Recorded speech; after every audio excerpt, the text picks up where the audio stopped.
Hello, everybody, and welcome to StatCheck episode 133. This is the Out of Sequence rules update. I hope everybody is doing well. I hope everybody's been marked safe from Mordaka, Yunari, and Host of Ascension as they prepare to move into the next phase of their gaming. I am joined this week by Anthony and Nathan. Jeremy is taking a hiatus. Obviously, we took last week off because we were variably all dealing with some shit. I was midair. Jeremy was recovering. Anthony was by himself, and we've done kids table, but we're not doing like kids stool. It's too much. Solo Anthony show is too much for the chat. No They're not one. ready. Yeah, we lose all our sponsors. That's true. So we did yeah, consider briefly just having Anthony show up and stream a video game, though. So. That's true. I did almost just show up and play Elden Ring into the camera, but I'm not good enough at that game for that to make sense. So yeah, it's probably for the best that we didn't go for that. So we are here. We have last week's stats to go through. BCP pushed an update that's resulted in all of our stat scraping breaking a little bit, so we will have that dealt with as and when we can. But otherwise, we are rolling with the data going down. So I suppose the easiest place to start is, how's everybody doing? How's your life, Warhammer, and everything been going? Nathan, it's been a while. How you getting on, man? How you been? The selling out part was the easy part. The harder part is living by yourself in another city where you don't know anybody. Doing a startup job is also very different from working in an academic lab. So that makes sense. So yeah, it's like a multi-layered culture shock kind of thing going on. The rest of this apartment is boxes. That's why you're going to get to see apparently what looks like a very smoky filter on my camera that makes it look like I'm burning down, but only inside. I assume that was just what Boston was like. It's actually just raining outside right now. It started to rain just kind of all of a sudden for no apparent reason. That's fun. Yeah, I have actually played like 3 games of 40K. Don't lie to us. Because the only form of socialization I have left is TTS while I'm here. That's fair. So I've played a few games of TTS. Mostly we've been playing Imperial Knights just because that was the only thing I could think of being able to paint with like a minimal hobby setup. So I do have like 2 of those Valor Strike boxes in the closet behind me. And as soon as I actually get the rest of this hobby area set up, I can start painting stuff, which will be kind of cool. Yeah, that's how I'm doing. How are you doing, Anthony? Yeah, none of the big knights that you want are in that box, but it's okay. It's fine. Any big knight could be any other big knight with a little bit of love, you know? The Atropos is a bit taller, right? I mean, there's a 3D printer right there. I can put Atropos. Ew. Hey man, Fred's crushing it out in Germany with the Atropos, which I don't know if it's just Fred or if it's. I don't know. I think that's just Fred shit. Fred's a crazy man. There's definitely the moment of reading his list where I was like, oh, Fred won a major. And I was like, this is the shortest list I've ever seen because it's just like an Atropos, a series of Warglaves, 1 Immolator. It's not even the full word. It's 1 Immo, and then Sisters. Typing out lists for Home Nations has been great. Whenever you get to Chaos Knights, you get a little break and you're like, oh, it's sick. Line, done. Move on to the guard list with 300 lines. It's been wonderful. But yeah, I don't know. I have none of the knights that I'm supposed to have, like Canis and stuff like that. But there's a Games Workshop store, like walking distance from where I live. So I can just walk over to a Warhammer store and pick up something, I suppose. That'll be... You're going to very shortly notice that you've not actually increased your salary under those circumstances. It's true. It's true. It is very hilly here, though. So even though it's a short walk, it's like... You're working for it? A lot. You're working for it. It is a lot. I live at the I'm glad they don't sell metal models anymore. Yeah. I mean, it would work for fighting off the like herds of turkeys I've encountered on my walk to work every morning. The what? Herds of turkeys. I live in a major metropolitan area, and I have passed packs of turkeys basically every morning walking to work. And my work is in a very busy medical area, and I just live on top of a hill. So I don't know. I don't know where the turkeys come from. I don't know where they go at night, but it's probably their city that you guys are all living in at this point. Like, like you settled their ground, dude. What did you think? They were just going to leave? Yeah, I've actually seen more of them than pigeons, so I just assume this is an East Coast pigeons thing, where the turkeys are the pigeons, and that's why Benjamin Franklin wanted to make turkeys the Don't go to Boston, bro. They don't bird. have they don't have pigeons. They got turkeys. Turkeys are brawlers. Seeing the geese in Canada was very much like that. Yeah. I mean, the geese will just fight. They're just here to fight. They don't care if they lose. They have a lot of neck, and they're not very big. But they As someone without a lot of neck, it's very important to me that we maintain not crossing those streams. I don't need to fight someone with more neck than I got. That's a careful balancing act. That's why giraffes are the most powerful. Yeah, it's true. Like giraffes have got that Liam VSL view for like real life fights. That's Like what how I'm are you saying. stopping them? Yeah. Like they can see what you had for breakfast this morning down your Oh no. Well, have you been winning your games with TTS, Nathan? That's the most important question. I lost That's one. a no. Yep, cool. Oh, just one. I've won a couple, then I've lost a couple.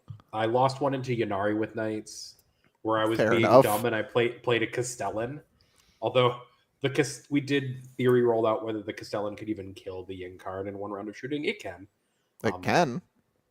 At the end of the game, it did manage to survive until the end of the game, and it poked out and picked up like Yvrain and her whole unit of Incubi basically by itself, which was neat. Blast is a I fun lost, but Yeah. it was fun. Cool. And I also lost to Emperor's Children because I just did not do a couple things that I needed to do.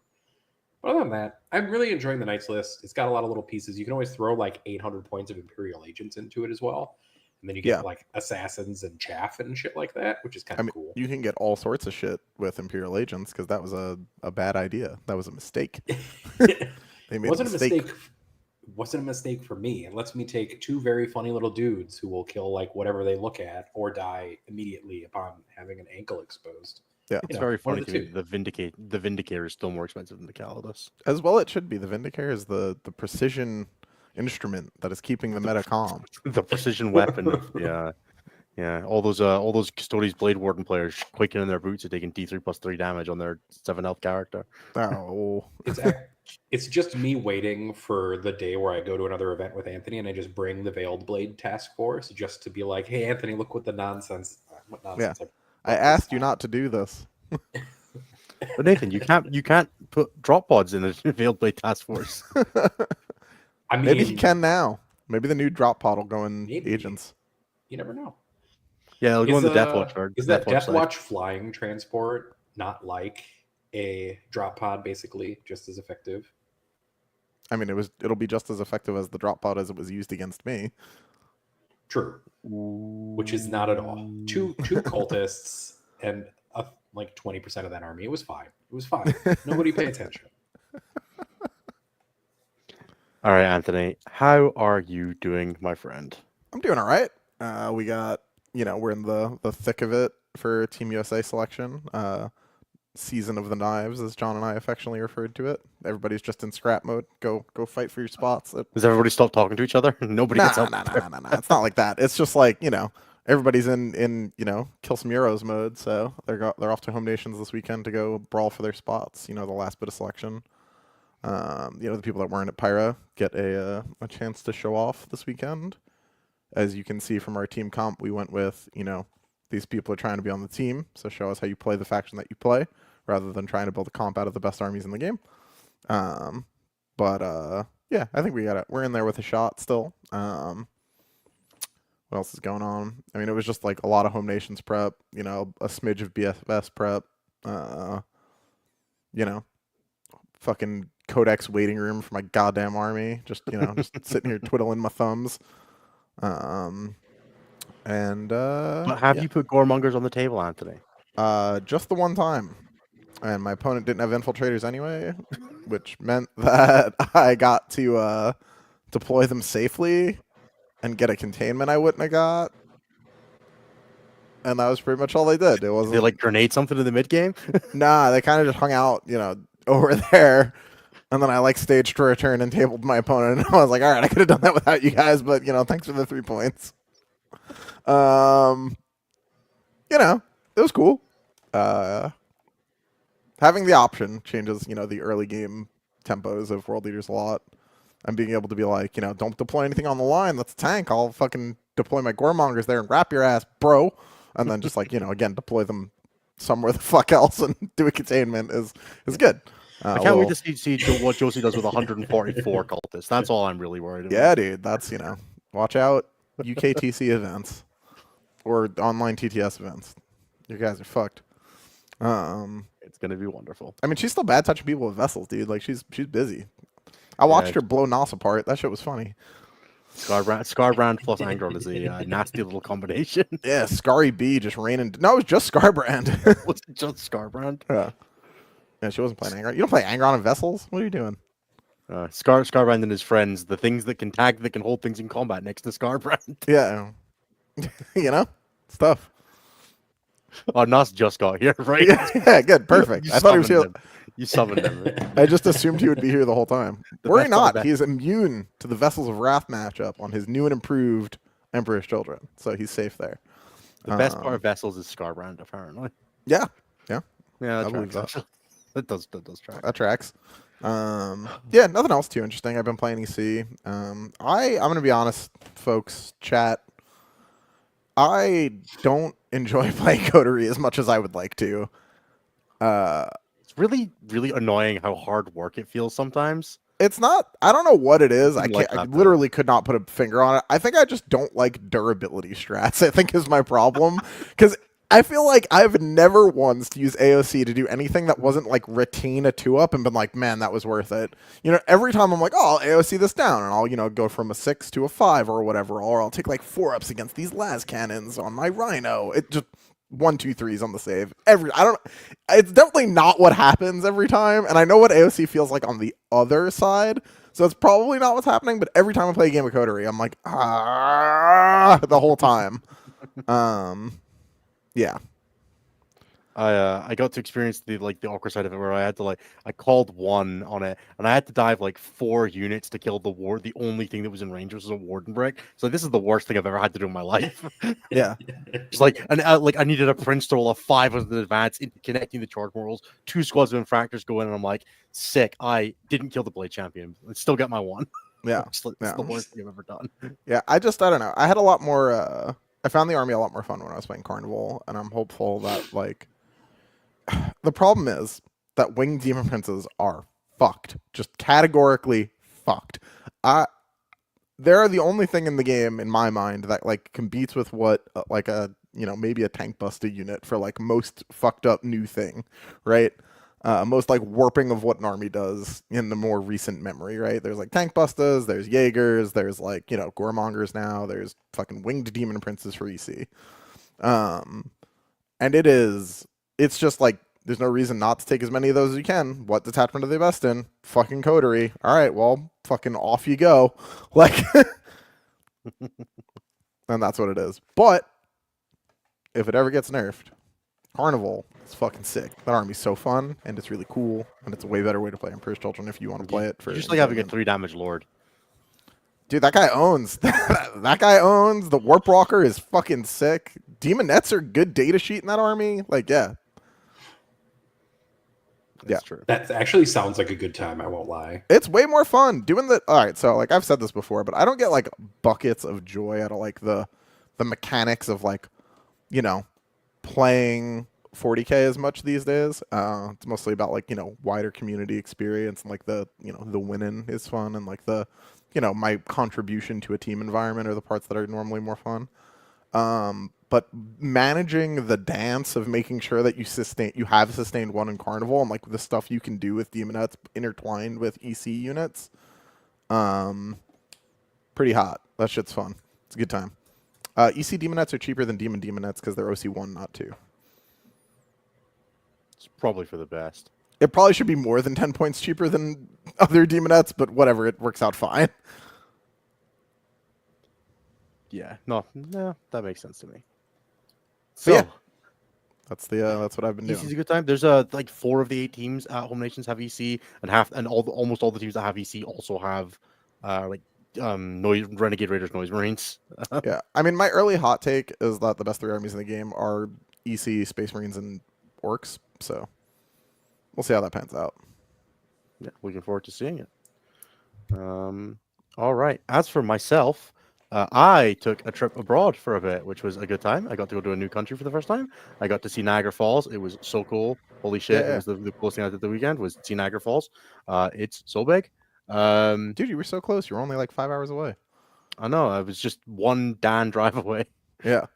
Unfortunately, Dan didn't make it out for the weekend, but I got to play at the Toronto Open Teams Tournament. I got to play round 2 on stream against Francois, who's a friend of the show, on his Mordaka with my Gene Star Cults, which was great fun.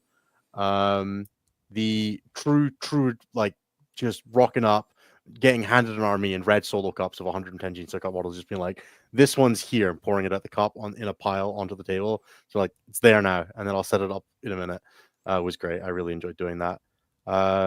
Yeah, so I got to play on a team with, oh god, this is always the dangerous part. Jeremy, Riley, Alice, Dan, TJ, Scary, Jack Harpster, and myself. There we go. That's 8, I'm pretty sure. Just a totally reasonable team of individuals. it was not, fine. Not good even slightly. Oh, and Dan Morris from Red Dragon. There we go. I did 7. Yeah, which was really, really awesome.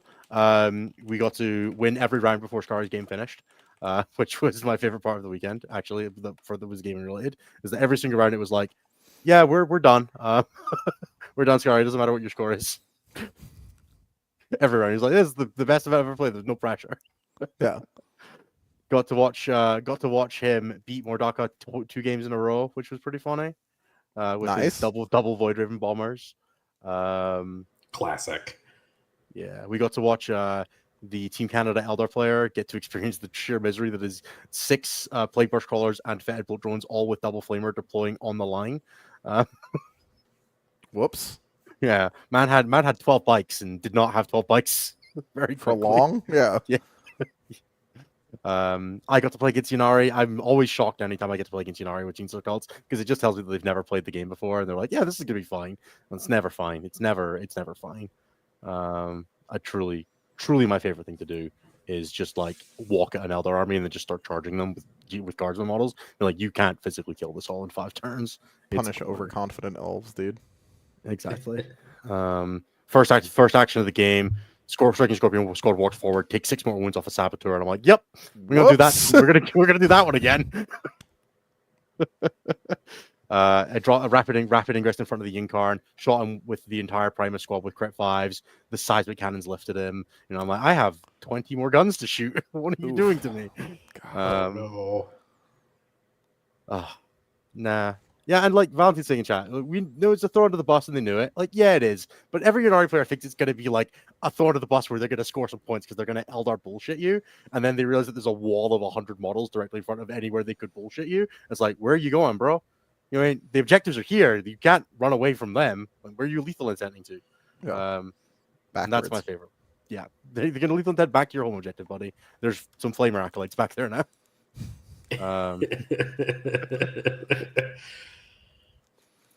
That's the best surprise, though, for a Yunari player. Yeah, you can't go that way.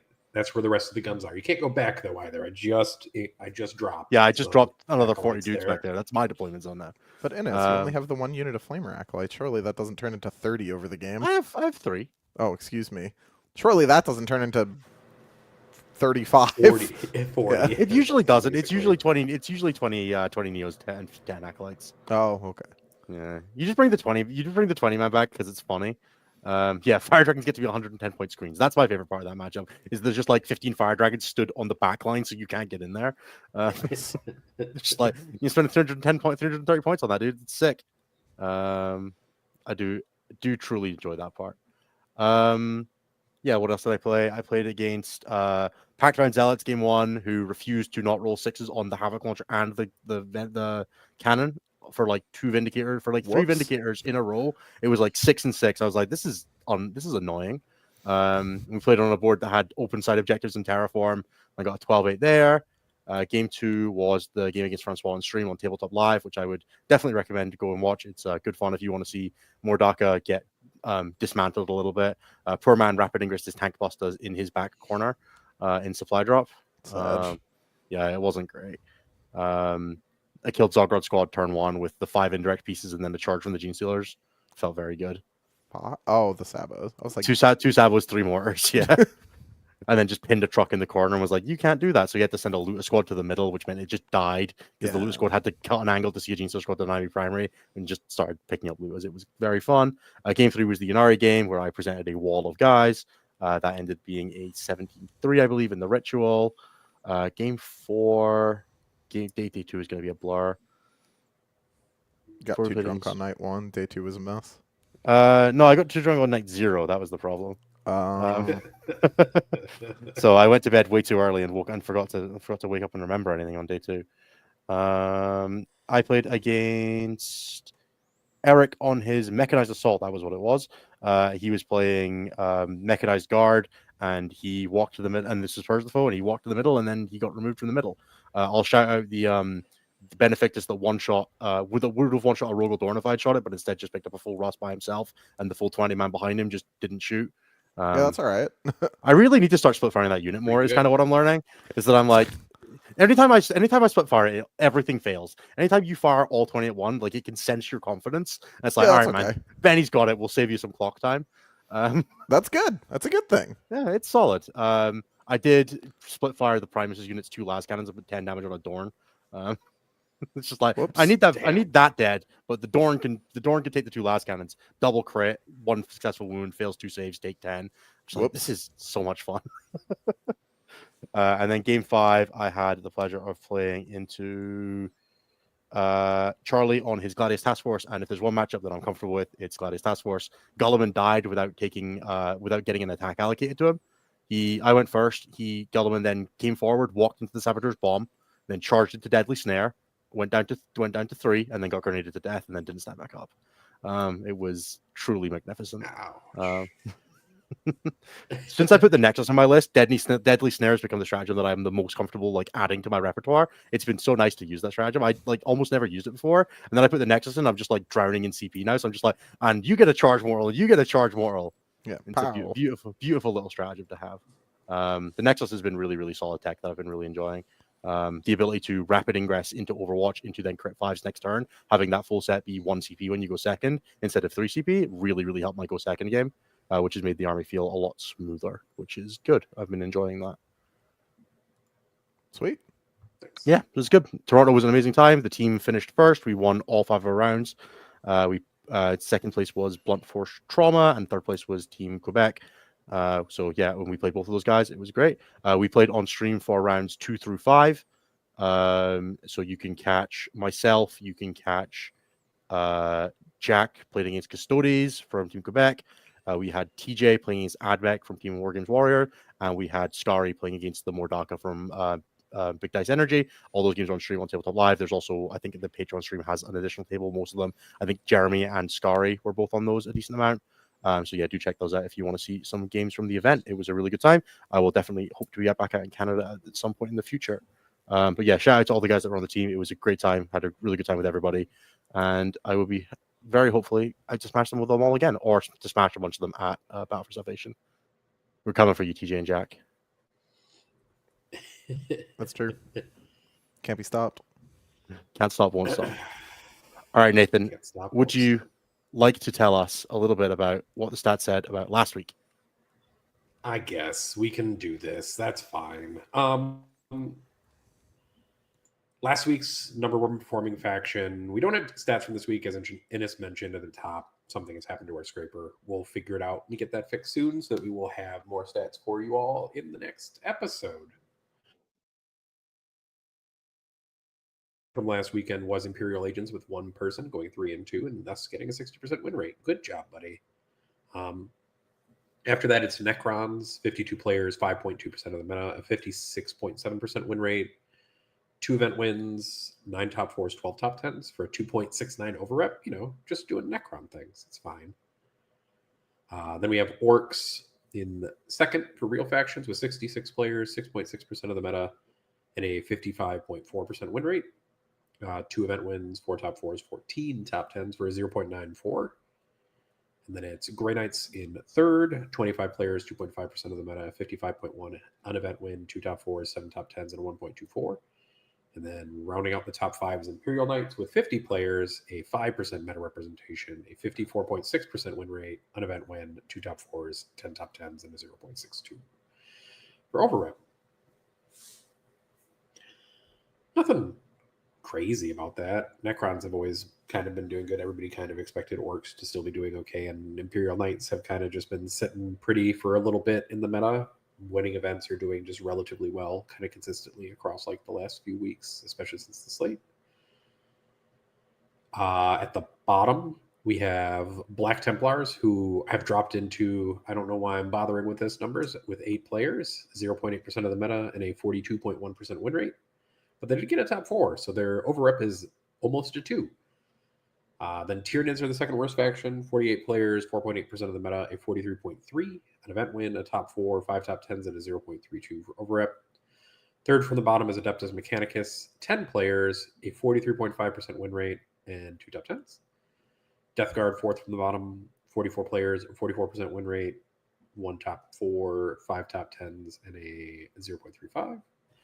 Running on the bottom 5 is Leagues of Votann, 32 players, 3.2%.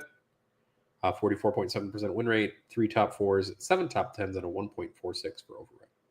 Is there just not any German tournaments this weekend? What are we doing, Votann? I don't know. Probably not. World Leaders won an event. Dark Angels won an event. Astra Militarum still won 2 events. Space Marines won an event. And then Chaos Space Marines won an event. So many events. Chaos Demons won an event. Eldari won 2 events. And then that is all the event wins from that weekend. So, just a little bit of everything. Yeah, Sisters not bottom 5. They are in 13th place with 15 players, a 50.7% win rate, 2 top 4s, 3 top 10s, and a 2.07 overrep because of how few players they've got relative to the number of top 4s they got. Let's go, Sisters. That's You're doing kinda great. it. I mean, this last weekend, just for event wins, it was like Orcs with the most event wins for the weekend, which nobody, I think, is surprised by, with 3. Deathwatch are doing well, which is intriguing. Other than that, I can't. Drukhari had 2 event wins. And then I can't remember. Oh, CSM also had another event win. So it's nothing like crazy's going on. Eldari continues to perform. Orcs continue to perform. Shadow Legion continues to perform. And this is like the last weekend of kind of those being at full power, essentially, since the more Deca nerfs will kind of come into effect now for this next weekend, probably, for most events. So, yeah, that'll be cool. We'll see something change maybe ever so slightly. I don't know. Maybe a little bit. Maybe a little bit. Mordok is probably still pretty good. Yeah, it doesn't seem like it's bad. It feels like it does depend on you doing the turn and the go turn working for you, instead of you just having a series of go turns where you can keep doing things to people forever. No. Or, you could switch to like Green Tide The other 2 really good Yeah, detachments. the other 2 good detachments that are in the Orcs Codex. Yeah, Warhorn and Tactical are pretty good. Yep. Nah, I'm that sure sounds like people will fake figure it news. out. Orc players have complained on the internet. They've been playing more DACA for as long as it's existed, and they nerfed it unjustly, and now they have nothing to play. I can practically see Brian complaining in the chat right now. I can actually already feel the pings that Seth is going to drop on me as he adds me in a bunch of servers. I think the Probably Mordaka that nerfs didn't go far enough. Let's do that, Seth. I think you should be forced to play them, and they should have nerfed them harder. They should have removed all the other detachments. They should do that. We've been talking about this, right? Doing the season rotation where you can only play certain detachments for each army. Sure. The season rotation should be you're only allowed to play Mordaka, and it only gets sustained hits. It gets sustained hits half. For every 2 sustained hits, you get 1. I actually want to watch people do that math, though, because they will Round struggle down. so hard. I think they should just revert the law change, dude. Yeah, it's kind of. They feels definitely bad, you know? shouldn't. That's a You terrible should be allowed. idea. You should Don't be allowed do to play that. around it, just like how World Eaters have to roll to start the battle round. Like Orcs should have to. Orcs should actually have to declare their WA on their list. Like You have to- just It's what on round, 2. What round are you Wa'ing? It's on your list. Yeah. You have to roll for it. You have to roll for every Orc unit. And you have to get so many 4-ups in order to WA. So if you No, lose too many every- units, you yeah. can't WA because there aren't enough Orcs to WA anymore. Every unit was individually. On turn 1, it's a 6. On turn 2, it's a 5. And it just builds up. Yeah, exactly. Every unit was individually. hateful design. That stop that. In the fact, most while we're at it, important bring thing- back Deep Strike mishaps. That's what I really want. Enough. Deep Strike mishaps and scatter. Old men. while gets popped in your opponent's command phase and lasts for the turn. I agree, Paint. That sounds great. Oh, just the player turn? Oh, Yeah, no. it lasts for your opponent's player turn. It's just a 5 of invul. It's replaced with the Synaptic Nexus turreted one, the only one that anyone remembers. Randomize the table of benefits that you get. So there are D6 different benefits. And you Stop have it. on there. Yeah, Orc Cut should it roll out. Orc should roll like 8 dice at the start of the turn and pick, and like based on whether they roll doubles and triples of certain numbers, they should be able to pick the WA benefits. So there's advance in charge, there's +1, they get to pick any. Hold on. Advance in sounds charge, perfect. +1 attack, sustained. Do they hits, roll lethal hit. 3d6? Like if they roll 3 6s, do they get to res gas? Or No, are we going all the way they get in? they get all of the buffs if they got 3 Oh, okay. They get 6s. all of them, yeah. Yeah, it's very important to me that orcs don't feel good about themselves. No. But anyway, yeah, Tactical and Warhorde are still really good, and Green Tide's not exactly bad. If there's anything I've learned from playing Host of Ascension for the last 4 months, it's that nobody is mentally equipped to deal with 200 models.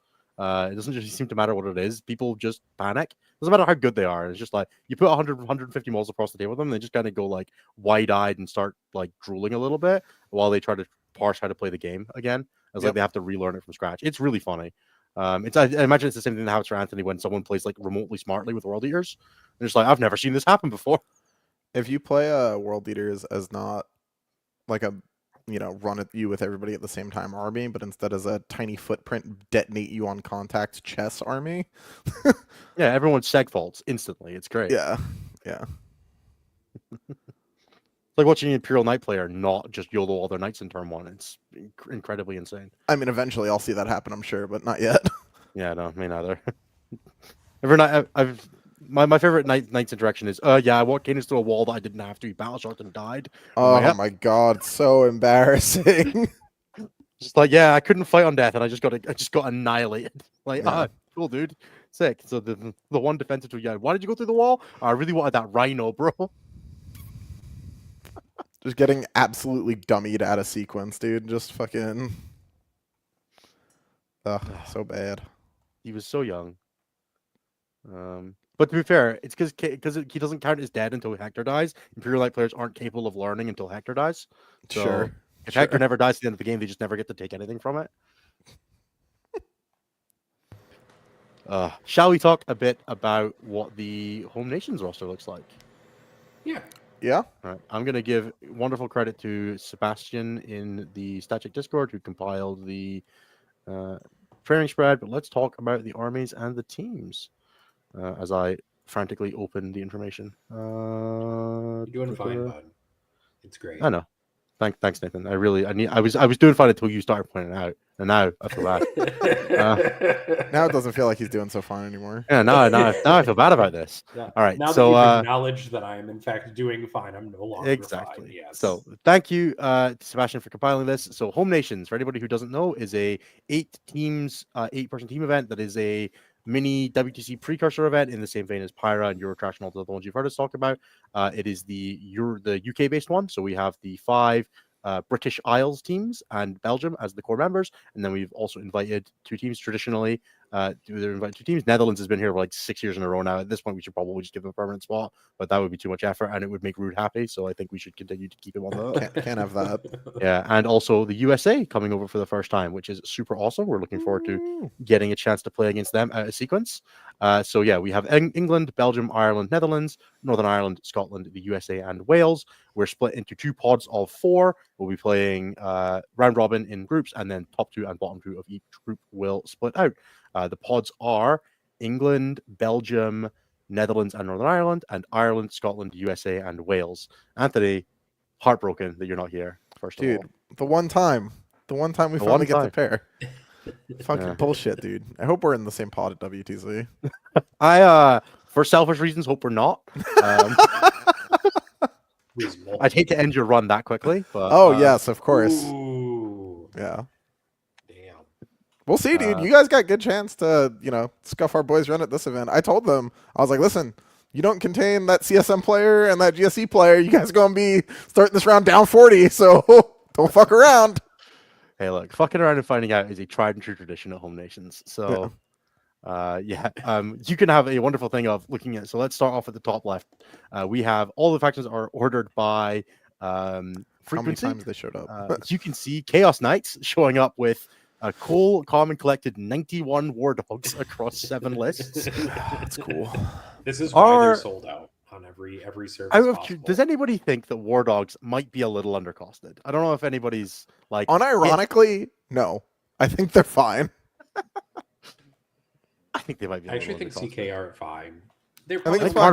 undercosted. I think Carnivore shouldn't. I think Havoc Launcher shouldn't be indirect. Let's go with that. Nope. It's fine. No, Just I leave hate you. I leave hate them alone. them. I hate them all. Fuck them. Chaos Knights in the bin. God, I hate playing against that army. Yeah, It's not GSE even- one bad matchup. Angry. It's not even a bad matchup, but sure. Then what the fuck? I'm allowed to dislike something because it's a bad for the game, not just because it's bad for my army. Bad for the game. Get out of here. Okay, And it's bad for my Sure personal thing. interpretation of the game. There you go. there you go. And then we have Chaos Space Marines, where we have 7 Renegade Raiders lists, 7 Renegade Raiders and Bile lists, 4 and 3. I believe all of the Renegade Raiders lists have 18 Noise Marines in them. That sounds real. I mean, that's what I would do. Yeah, it's pretty good. And then we have 3 Bile lists. I believe the USA and Scotland lists are point for point identical. I mean, Which, like, You know. why fuck with the tried and true I'm formula? just right? saying. Yeah, I just told Bruce he wasn't allowed to change his list. He just had to play whatever you said. He did verbatim DM me and go, "What am I playing for Home Nations?" or something exactly like that. Look, I can respect somebody who knows what they're doing. Then we have a decent mix of Space Marine lists, actually. We have 2 Death Watch for England and Belgium. We have Ultramarines Gladius for Ireland and Scotland and Wales. We have Blood Angels Lag for Netherlands, and Northern Ireland are running Dark Angels Stormlance. Good old 15 Deathwing Knights holding down the fort, still showing up in lists. Still Power hate that Devils. fucking data sheet, dude. Every It's- time I have it's a to play lot, against yeah. it. Deathwing Knights with a reactive move in Stormlance are a particular kind of fucking obnoxious. I mean, they're also just like getting the Stormlance rules, which are advance fall back and do whatever you want every turn. Yeah, which dude, is like, it's pretty fun. It's not like that list isn't running Azrael and Samuel. right. That version of Samuel is very scary. Yeah, Blood Angels Lag with I believe it's the full 18 Blade Guard, a couple of different Death Watch lists. We're running double Lancers in our Gladius list because we're snowflakes. Just really mixing it up out here. We've got Eldari, which I think people will probably be surprised to see not in the 8 of 8 column. Yep. But 3 teams have opted not to bring them, and 1 team opted to bring them but not bring Ynnari, which, look, I'm gonna be honest. I don't know what Liam's list does. He's not in my pod. I'm not going to figure it out. I'll figure it out between day 1 and day 2 if I have to. So we have Belgium playing Ghosts of the Webway. Liam is playing like 111 of troops with the Shadow Seer for the Lone Op 18, 3 squads in Star Weavers, double Warlock Conclave, 1's in a Storm Guardian squad, 1 has Eldrad, 1 has a Farseer, a Solitaire. I assume like he's gonna make me like if we play that game, I'm gonna feel like an NPC. Nothing's gonna happen that I think is gonna happen. His data sheets will all do 17 times the damage that I think they will, and I'll get exploded, and that's fine, and I'll live with that, and I'll just accept that's just the tall man good. But I'm gonna be honest. If I played against that at someone else, I think it was their starter set army. So Yep. There was just the shit they had laying around. yep, this is like, oh, dude, I sniffed and I dropped like my box of like the box that Eldrad launched in, right? That came with the Death Watch and my Ninth Ed Harlequins army, and it just fell out on the table. I was like, ah, shit, dude, guess I'm playing this for Home Nations. Good enough. Yeah. Yeah, I'll lose 20-0 every time, 100%. Then we have 4 Ynnari lists, shocking for Ireland, Netherlands, Northern Ireland, and the USA. Nick doing some fun things with his interesting version of Ynnari. That shit's so cool. I look forward to seeing how it all performs on the table. It's going to be good. If you've Yeah. not played against it yet, it's really fucking cool. Against Ynnari in general, or Nick No, versus- just like that, like weird fusion danced setup is fucking sweet. Yeah, I'll say the thing that stood out for the bunch of Ynnari list: no Yunkarns and lots of Swooping Hawks. Yep. has moved towards being more of the metagame, and it makes me sad because I love the Yunkarn so much.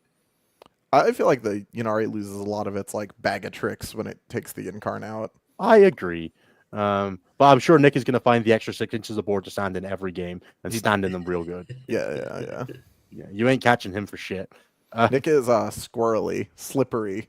Yes, Nick is still playing on a 6x4. That's the real Yeah. that's the real trick. Yeah, you become a much better melee pressure when you have to play against Nick with any degree of regularity. You gotta find him and choke him to death.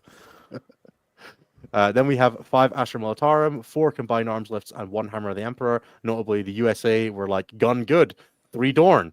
Yeah, that list sponsored by Lockheed Martin. I was gonna say Raytheon, but that one. And then I everyone, use and then everyone, Raytheon a lot. and then everyone else's list is sponsored by Nassim. Yeah, for real. Notably, Nassim not playing it though. It's Dom Midler playing it for England. Yes, correct. So yeah, that is England, Ireland, Scotland, USA, and Wales all bringing guard. Then Chaos Demons, we have Belgium and Scotland with Shadow Legion lists. I believe Belgium is the only team that has Space Marine, Chaos Space Marines with their Shadow Legion list. Because obviously they're the only team that doesn't have Chaos Space Marines pure.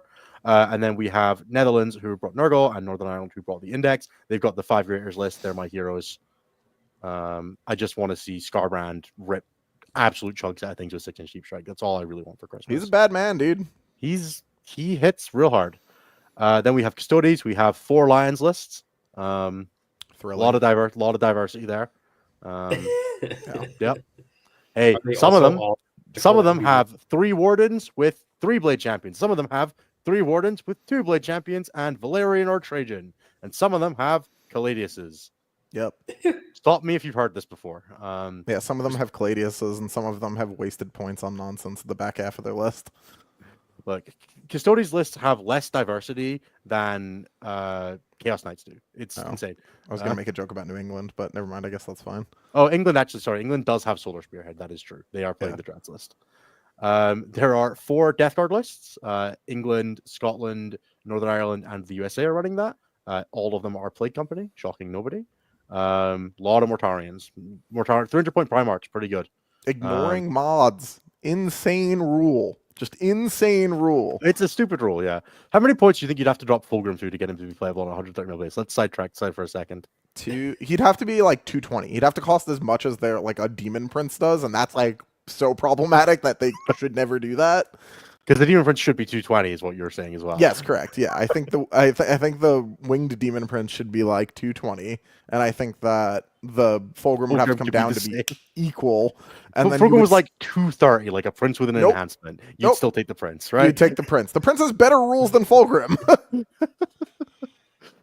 But Fulgrim beats Mortarion in one-on-one combat. As long as he doesn't ignore mods. As long as he doesn't as long as you're using a mythical version of Mortarion that doesn't exist right now, and Fulgrim doesn't pick fight first for some reason. Yeah. Like, sure, yeah, in Fantasyland. Then we have 4 Emperor's Children Coterie players. Basically, if you take Alex Sacco's list from ETC, they're all playing that, plus minus 1 unit. Some of them have 3 princes, some of them have 2 princes, some of them have a spawn and 5, or some of them have 5 infractors extra, and that's the sum of differences. Yeah, people really pushing the boat out of copy what the good Frenchman did, which is notably a pretty good strategy for doing well at WDC. So, yes. Then we have Orcs, who 4 teams have brought tactical brigades. That's England, Belgium, the USA, and Wales, all running tactical brigade. I think there are across a possible 72 tank busters. I think there were 72 tank busters. Yeah, you just take max because that unit's insane. Yeah, the unit's fucked up. Yeah, are tank busters broken? Who knows? Just shouldn't have blast, dude. If they didn't have blast, it'd be a totally reasonable data sheet. Mate, they're really good. They're designed to kill Killicans because they're blastable vehicle units. Sure. That's the like Orcs were like, well, vehicles are Killicans. We should build guns that kill Killicans. I think it just makes sense. Then we have 3 Admech, 1 Radzone for Netherlands, and then Belgium and Northern Ireland both have Skitarii Hunter cohort. We have 3 Necrons, all of which are Awakened Dynasty, all of which bored me to tears to read, because every single one of them is just like, and then there's the Reanimator. Yep, cool, sick. We're going to have no fun playing this game. I mean, the person with the Reanimator is probably going to have a good time, but I don't even think they are necessarily, because they're just, all they do is spend the time walking back and forth from their dead pile on the table. That's just the hell of playing Necrons. Yeah. We have 2 Votann. Wales are playing the Index Army. And then England have probably the coolest list of the event. They have the Grotmas Heartband. Jeremy, We fucking told you that it was real. Greg Chamberlain is playing 20 Plasma Einhir Hearthguard, 9 bikes, two Berserk squads, and 4 Sagittars. I He will is say, gonna. if that guy has to play against those Stormlands Deathwing Knights, he's gonna have a terrible day in the office. Hey, that +1 damage strat doesn't do nothing in that matchup. I guess. It doesn't do a lot, but it doesn't do nothing. Yeah, it's not great. I mean, they get +1 AP, right? So they don't care about armor attempt. They have a +1 damage strat. I don't know. It could be interesting. But yeah, Halsey, take him out, I believe. We have 2 Invasion Fleet lists, which are Invasion Fleet lists. If you've not seen this exact template of Invasion Fleet list at least 10 times by now, a tournament that you've been at, I don't think you've been playing 10th edition. I think that's Just- my pleasure. Just it goes eternal. It's just the 4 good Terrated data sheets in a Biovore. Yeah, I mean, the other one is the Swarm list that Sam plays. Whoa. Then we have 1 idiot playing Gene Stealer Cult. I can't imagine why anybody would do that. What a terrible army! Like I don't know why. Just pure unbridled snowflaking right there. To be honest, that the most surprising thing that was looking and being like, oh, so who else is? Nobody really? No one? Not a single? Not even like one dude was like, yeah. I mean, clearly it works, right? Yeah, it was a little surprising. Yeah, looking forward to showing up with some Gene Stealer Cult, some Host of Ascension, and shooting people. It's really funny because like Team Scotland are like all at the left. Like we just have, like of the 8 most popular armies, you have 7 of them, and then cults. And then Ireland finish out our snowflaking with 1 Index Grey Knights and 1 Hallowed Martyrs Sisters of Battle. Ooh. Not what I would have predicted. It is not a mirror copy of Typhus's list, which is like, what are we doing? Surely you just copy Typhus's list for anybody's sister player. But this list only has 13 Arcoflagellants, which I didn't think was a legal decision in Hallowed Martyrs. Yeah. Yeah. Anthony, you explained this earlier, but I'll let you do it again. Why no Space Marines for USA? And we know the reason. But So yeah, we are taking holy moly, the sun is at an unfortunate angle. That was bad. I leaned forward, just immediately got flashbanged. That was wild.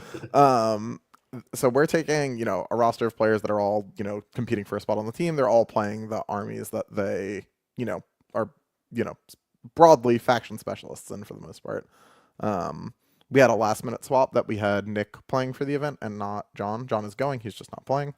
So that, kind of cut us out of having Marines or EC because no one had been practicing really with Marines or EC because John plays Marines and EC. So we don't end up with those because we had a late swap. yeah, I just assumed that everybody was like, Lennon's probably going to be playing for the team. Why bother practicing Space Marines?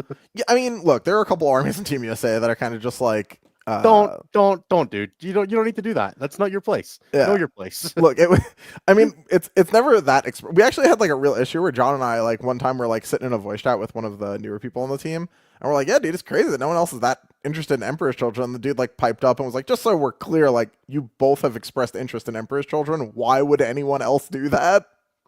And we're like, "Oh, okay, I guess that makes some sense. We should probably get on the bike about making sure that we're explicit that we need someone else to try and play this also." Yeah. What if both of us want to play our other army as well? Yeah, exactly. So Yeah, for sure. No, that makes sense to me. So yeah, it's going to be a really cool event. I am very much looking forward to it. USA versus Scotland is round 2.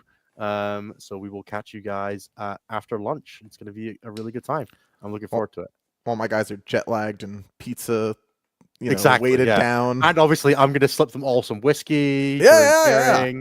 Yeah, I'll give them all some haggis to try, so they're all bloated down with like good old meat and sweat. It's gonna be great. The fried haggis got me when we went to that fucking pub. You remember that? When I ate it way too hot, and Anna was like, "Are you okay?" And I'm just dying, and I'm like, "Yeah, it's good." It's spiced meat. It can't be that bad. Also, does anybody have any paracetamol? Yeah, it's the temperature of the sun. Please help. Oh, Christ, yeah. So I am actually, I'm vanishing to Home Nations tomorrow. I leave in the morning. We've got a 3-day boot camp going, which is going to be good fun. Woo! Which is to say that like 6 of us are going down early and we have an Airbnb booked. So we're going to do some practice games. It's going to be good times. Cool. I just wanted to get out of the house for a bit. It's good fun. Yeah, it's going to be a really good time. I'm very much looking forward to it. And then I can't wait to get to play against England and Netherlands, England and Belgium will not be in our top pod. We'll get to play against Northern Ireland and Netherlands after they win their pod because England suck. I'm telling you, Nas. Why are you even playing for your team? Like, aren't you guys still trying to get players? Why should you be playing? Nos is trolling, dude. Classic. Nos is always trolling. He's also like he's playing EC. Like he's not an EC player. He's a guard player. We know that Nos doesn't know how the melee phase works. Oh God, I've seen him try it too many times, dude. I'm just gonna if we end up playing against England, I'm just going to make sure there's a judge at Nos's table at all times because I just know I can't trust him. He's all trying to pile in and consolidate in the charge phase. You're like, Nos, stop it. Sorry, Nos threatened me that if any of my models are echo currency, he's pulling the unit. So Oh no. Oh. I think one of the nicest things a Polish ref has ever said to me was when I was playing the Swarm list Alpine. Was one of the Polish refs came over and was like, "I was looking and none of your models are overlapping each other." It's like I've never seen a GSC player not have that before, and I'm like, "Yeah, dude, the models are on the table. I don't know what you want from me." My only real goal is to just get plunging fire with a 6-inch deep striking unit in my opponent's deployment zone. That's really all I ever want for Christmas with Genestealer cults. Is to just drop down and say, yeah, so the shotguns are EP2, ignore cover. Working for, getting better EP than possessed, getting combat with my shotguns. And my word, it makes you feel good. AP5 mining lasers, all the good stuff. Right. I think that's Home Nations. We'll be follow various Facebook pages. I imagine the Team USA Facebook page and the Team Scotland Facebook page and the Team England Facebook page will all be having updates going through the event. There will not be a stream for anybody who's curious. But yeah, we will be doing our best to post some updates as we're going. And I'll be in the StatCheck Discord. So if you want to chat to us about Home Nations or ask how my games are going or see pictures and stuff like that, patreon.com/StatCheck. Come have a chat. All the lists are on BCP. This is not a top secret fancy sauce tournament. Those don't start until after the data slate usually. Correct. Yeah, that's a post-June thing. Yeah. Back in 2018, it was all super secret because the game didn't update for 6 months at a time. Often, yeah. So it was like, yeah, dude, the rules that have been out for the last 7 months are going to be the rules in the next 7 months. There'll be 2 codexes. Like we're going to keep heading our lists because nothing's going to change. Yeah. That's why the game's so much harder now. You got to spend so much more time practicing because the game changes consistently. Dude, the June through leave to WTC window is genuinely one of the worst sets of 2 months of my life every year. Holy moly, that period is rough. It's very, very funny. Watching everybody in the stat. It's my favorite. When I talk to coaching clients about that period of time, they're always like, yeah, it's the worst because everybody in the statistics score just shuts up for 2 months. So you can never get any information out of fucking anybody because we're all just like, I don't want to talk about it. I don't want to talk about it. I don't want to talk about it. I don't want to talk about it. I've been hiding a Genestealer cult list this entire time and I'm not telling anybody about it. Yeah. I actually secretly still think Outlander Claw's the best. I've just not played it because I don't want it to get nerfed. Just get it buffed again, dude. Just give the double OC back. It was fine. Exactly. I should be allowed to run 6 reductive saboteurs. The psyops will also be funny, as Innes repeatedly they couldn't says do that, he right? wants some kind of funny nonsense. No, they can't. They should let me do it though. They should give the saboteur the double OC. I was like, whoa, hold on. That was never allowed, right? The saboteur should be battle line in the Brood Brothers detachment. Yeah, battle line and no restriction on its ability. Yeah, they should be, and they should go back to 12 inches. It used to be 12. Yeah, it used to be 12. God in heaven.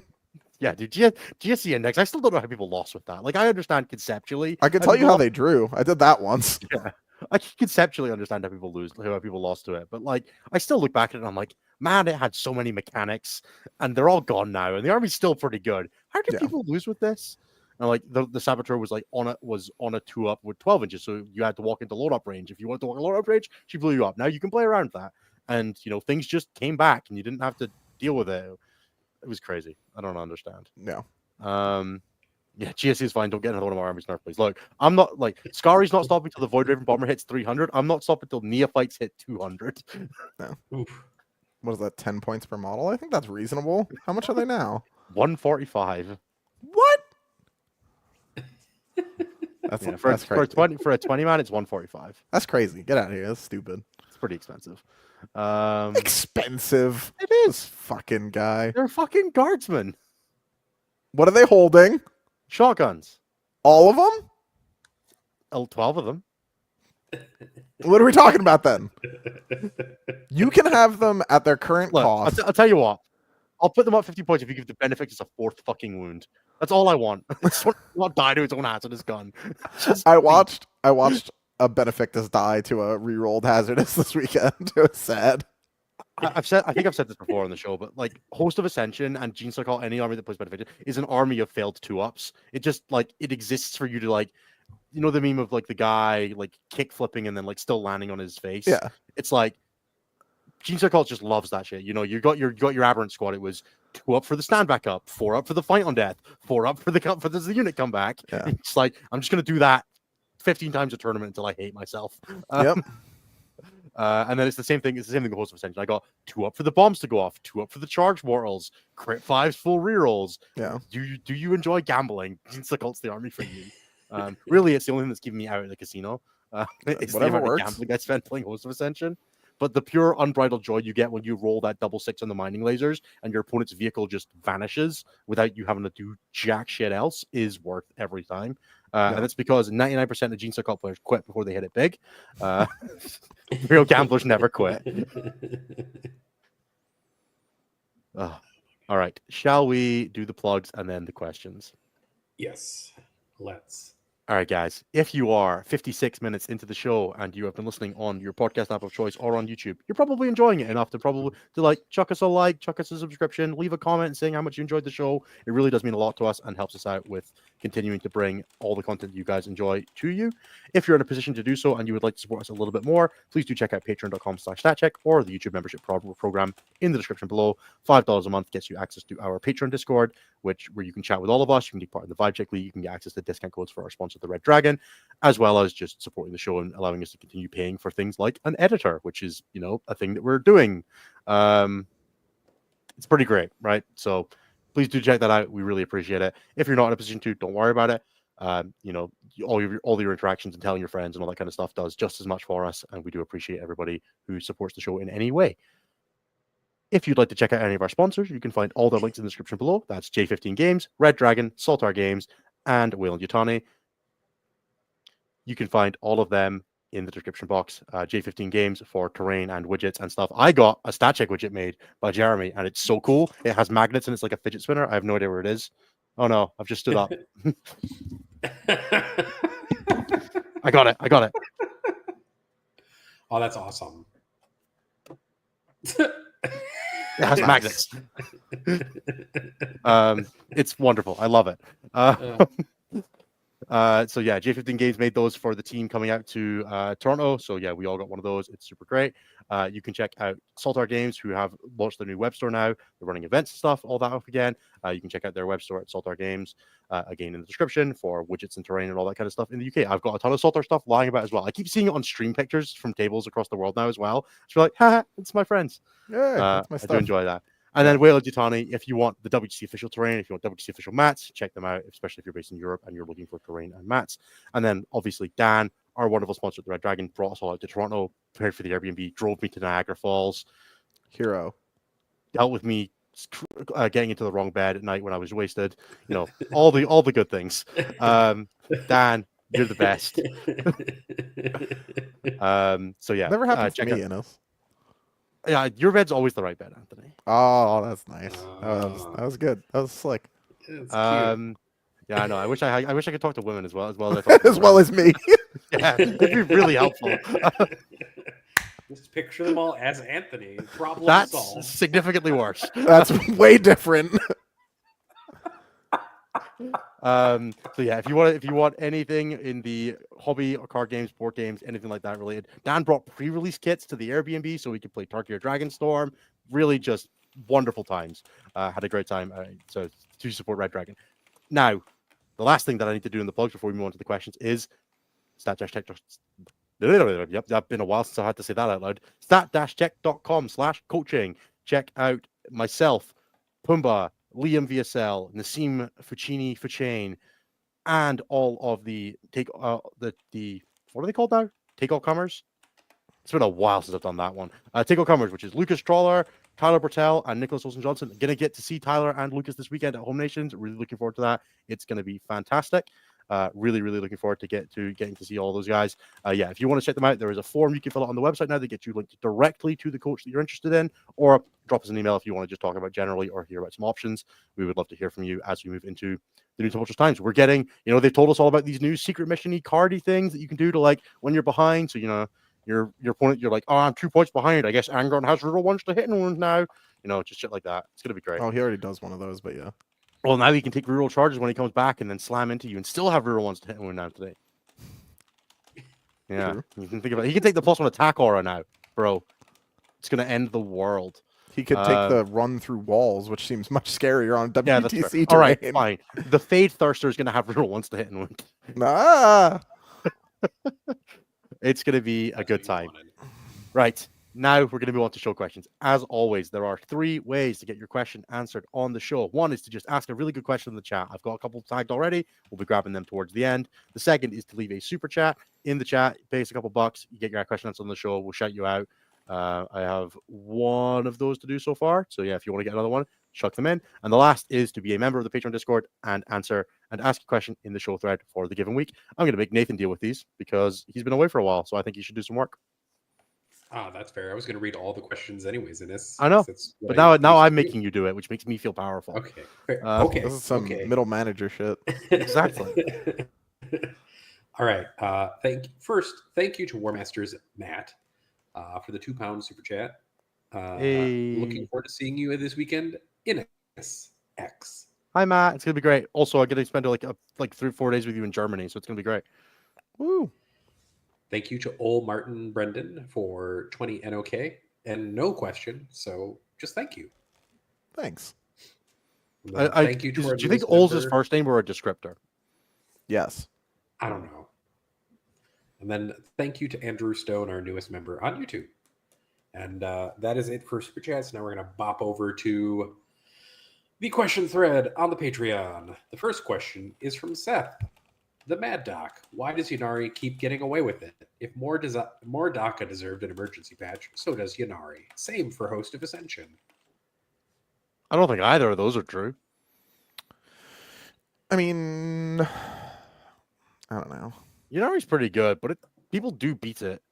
People beat Mordaka too, but Yanari feels much worse to play against, I think, than a lot of things. But it does at least have the good grace of having bad matchups, right? yeah, again, it dies when you kill it, right? That's nice. Yeah, unlike GSC, which does not die when you kill it. That shit sucks. Look, just because GSC, every game should have a drain tank, and GSC are a drain tank. They're also just balanced like a DPS unit. It's fine. Don't worry about it.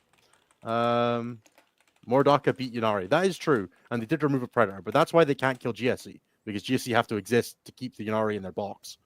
The box being their deployment zone, and then an ever smaller circle inside the deployment zone.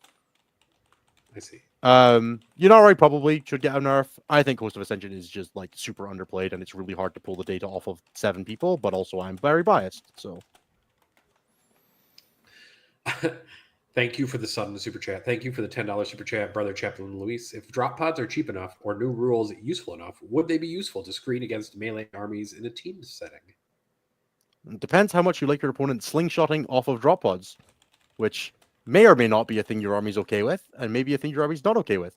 In a Blood Angels army, where your opponent can suddenly give up all of their ability to interrupt relevantly, that could be kind of interesting. In a shooting army, then where you can suddenly no longer shoot all of your opponent's 8-bound, might not be super productive. Let's wait and see what the rules have for us in store for us for drop pods before we speculate. I think is going to be the safest answer there. But thank you for the super chat, Luis. All right, we kind of answered Ben's questions about why no Marines in Teams USA home nations. If you just go back a little bit, It's because they think Here, Space Marines are talk shit about and they need buffs. sure. Yeah, that's correct. Gustavo asks, Guard hit 40% win rate this weekend, and 23 out of the 61 players had 1 win or less. How would you buff Guard back in line with other factions? I would prevent any Guard player being allowed to read Nas's list. If they open the Nas's list, it should just be CIA redacted on the units list so that they can't read Nas's lists, and then no one will play the good data sheets anymore. Yeah, and then that would buff guard players up to a 50% win rate because everyone would stop playing them because no one would be able to copy Nas's lists. I think that's pretty much the. I don't know, dude. Guard players confuse me every time. Death Courts of Krieg are a very powerful data sheet, and Taurox is every time they print Advance and Disembark from a transport, it's kind of a mistake. With any army that can shoot just like a tall. I don't know. Maybe you can put some point. Maybe you can make Bulgard a little cheaper. I'm sure that won't cause problems. Not even slightly. I mean, yeah. Unironically, actually, you probably make them a little cheaper. They don't get orders and shit anymore. It's probably fine. You probably could make Yeah. Bulgrim a little cheaper, right? I think that's fine. I'm okay with that. That's all I got. Yeah, next question is- obviously Gustavo. Congrats on winning Sheffield, buddy. Well done. Like, come on, Fucking dude, what are we smashed it. doing? Good What are job. we doing? What are we doing? You smashed it. Stop fishing for compliments. Henry the Wizard asks, I'm curious how you guys do your dice math at the table. Would love to see an example unit activation and your process for it. Do you calculate for average output or shoot for something like 80 to 90% odds before you expect a certain outcome? So I'm not good at math. So I just play like 1,000 games of my army and then just vague heuristic it that way. I sort of like if I'm really unsure with something, like I try to do the heuristics thing. If I'm really unsure with it, I will ballpark math it and take 10% off and be like, that's probably like 80% to happen and be cool with that. And then be like, all right, cool. So if you're sitting there and you're like, I got 24 bolter shots and I should hit 16 times and I should wound 8 times and they should fail 3 saves. I'm like, cool. So if they fail, they should fail 2. I'm comfortable with them failing 2, but I'm not going to play for the average, right? Like that's kind of rough ballpark math. I try not to do that a ton, especially once you start adding in like decision trees for like rerolling with sustained and lethal and shit like that. Like I will never. I don't want to know what the average damage is on my my Primus unit in Host of Ascension. I just don't want to know. Frankly, it's not worth my time. I use crit 5s and +1 to wound on that unit based purely on like the direction the north wind is blowing. Like I'm just like, today is a crit 5s day. Today is both. The Benefactors will need it. That's basically just you just gotta if you do the math too hard, the binding lasers will miss. That's my You need the confidence. The dice know. exactly. The dice can tell. Yeah. You gotta You got to trust the heart of the cards, or in like this case, Gladiator dice. Reapers. They should roll 2 sustained hits on Overwatch. I'm gonna just hope they roll 4 though. Like it's way more fun that way. Like I operate on the math of, would it stress my opponent out if I went for it with Overwatch? That's my my trick with that one. Tom H asks, how do we get more TOs to implement ice cream breaks for obviously struggling players? Tom, you're welcome for your ice cream break between rounds 1 and 2. He was playing it was his first time playing GSC and he was playing like 30 bike Outlander Claw and his brain literally overheated between rounds. Yeah, that's rough. And then BCP decided that he got the draw. I mean the buy. buy. And I was like, ice cream time, go get him, soldier. Oh man, 30 bike Outlander Claw just sounds miserable. I hate moving bikes at the best of times. Yeah.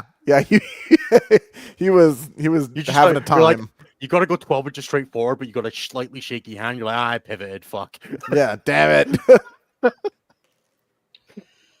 All right. The next question is from that guy, John.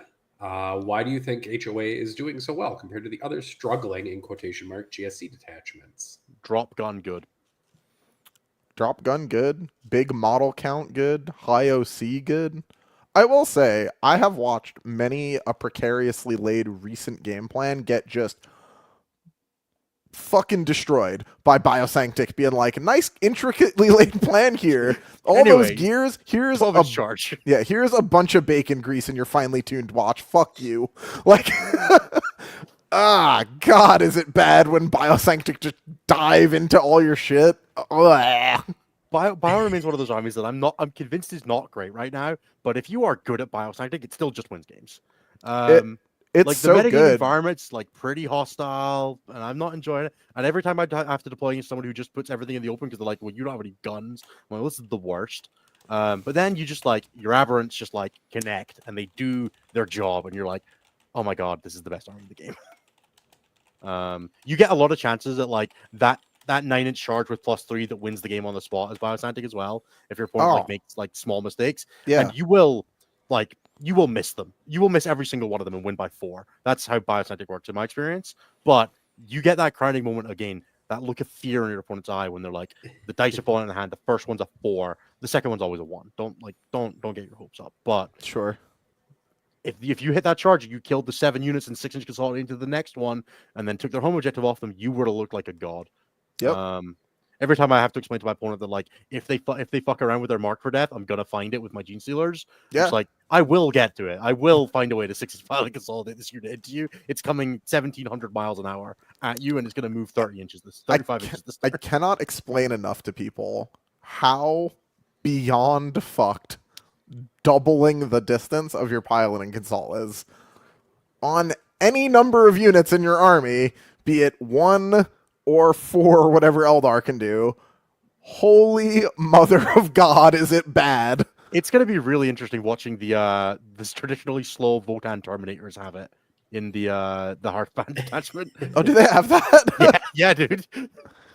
I just want Yeah. to see somebody like 3 CP and just be like, charge a unit, kill it with some Jaegers, and then the Terminator squad that like came in at a rapid ingress, waddled forward, rolled like a 9 and got around the back of it. Just go anyway. 6-inch piling consolidation +1 damage. Remove your home objective holders Yeah, and whoops. everything in the vicinity. Yeah. It's gonna be beautiful. I can't wait to see it. Uthar goes to like damage 17 or something stupid like that. I have no idea what that data sheet does anymore. Yeah, the like pile console 6 is a fucking insane rule. Oh yeah, he's just 632 dev wounds with flip of 6. Yeah, It's fine. that's gonna be fun. Garan has the next question, which is, what's the best use for Goremongers in Eaters? Deploying first, you infiltrate them in the middle to combat opponents' infiltrators. But what about if you deploy second? How many units of them should you run in a list? It depends. I literally just talked about this at the beginning of the show, but it depends if they have infiltrate or not. I would only run ever one unit though. They're much worse than You run like, 1 to give yourself a staging point, and if you don't need a staging point, you put them to score some secondaries that you would have hard access to otherwise, or to pin a tank that would cause you problems if it was available. There you go. Shit, don't have to get crazy. Davlos asks, in light of the recent DACA nerfs, which brand of cancer would you rather GW leak from the Rules Biolab? Light Dark Drukari or Face Roll Crusher Stampede? Crusher every day. It would actually add some fun to the turret codex. yeah. I don't even think with the current data sheets, Crusher would be as bad as it was. It would still be real good. It would not be anywhere near what it was last edition with the current data sheets. Yeah, it's You're not 30-inch moving a harpy at somebody and then moving it again and breaking and trampling charging people. I mean, if they just reprinted trampling charge, OC equal to their wound count would be pretty funny though. that would be funny. That would be funny. Yeah, so this is Dave the Hive Tyrant. He's OC 10. He still loses to a cash hand squad. Fuck. Yeah, ain't that a bitch? Trampling charge back would be nice. Yeah. Aaron asks, would you prefer the next match play season to change the whole way you compete at 40K or just be a new code of balance on the match Stop play it. system? Stop it. Don't do that. New code of Never balance. do New that. code of balance, please. Yeah. Never we just- ever. For the rest of time, just do incremental changes. Yeah, please God. It's just these incremental changes. As somebody who's Great. really good at right now, can we just like stay as close to right now as we can? I think we adapt fine when it is different. I think GW is the one that struggles. I just don't want to. Yeah. I'm tired, boss. Isaac has 3 questions, and I No, think he they're gets all one. for Innes. He gets 1. All right. Should I steal your Nexus for next week at my GT or just vibe with Triple Gene Stealers? I like the Nexus better than the 13 Steelers Squad because it makes you better at going second, which is the thing the list is worst at. And I have found that is more pressing than having an extra scoring unit because the list is not like super lacking on them. But I also don't think the Nexus is essential. And if you every time you go first, you will barely notice that you have him. So Sure. like swings and roundabouts. All right. That was the only question you get, Isaac. Take it with Innes. No, it's We fine. go You can over ask the rest. to- I'm being a dick. Oh, fine. How often do you use ambush tokens? I used them exactly 0 times this weekend. Once a game ish on average.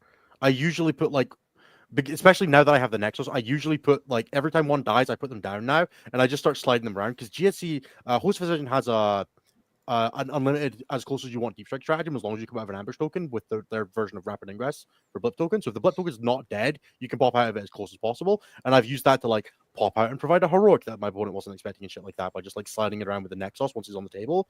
So it's like slightly less than once a game, I would say. And because I'm usually holding one in reserve to like be a late game scoring unit anyway with the 5-man acolytes, or to like do a secret mission in some missions and stuff like that. With the battleline one, you've got a lot of opportunity to use the Nexus to slide it around and then threaten that stratagem. And it's also just like if the unit dies in your turn, I do a lot of charging with the acolytes. A lot of the time they like charge something, kill something, ban something else to try to die, and then you can drop the blip down and then move it with the Nexus to like put it somewhere awkward and stuff like that, which can be nice. Especially if your opponent's got some stuff that like wants to stand still for like heavy or shit like that, and you'd be like, oh, this ambush token's 9.1 away behind a wall, so it doesn't die when you remain stationary, and then I'm going to get out 3 inches away from you by getting out 6 of the ambush token, and then walk onto your home objective with it. That can be like really good for dealing with like mortar nests that don't want to target an acolyte squad or 20 of Neos, for example. That can be quite fun. And the last question is, what should I name my GSC list? And this is to everybody, though. I mean, a plan Innis in the making. There you go. No, don't do that. That's horrible. Not quite Innis. I don't know. Like my other car is a Yanari army. That's funny. That's good. All right. Bobby has the next question, which is Anthony. Would it be better or worse if war leaders had to roll for Blessings of Khorne at the beginning of their command phase instead of the beginning of the battle round?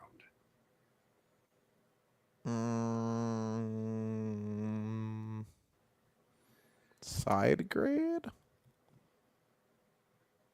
It'd be weird to not be able to have the Feel No Pain active straight away when you needed it at the start of a battle round. Like, But you should couldn't- always have that active, Sure. and it would improve the power of the get a blood dice buff. It would, yeah, because Kinda. that's it's usually only really it's at its best when you go first, right? That stratagem. So No, it's at its best when you go.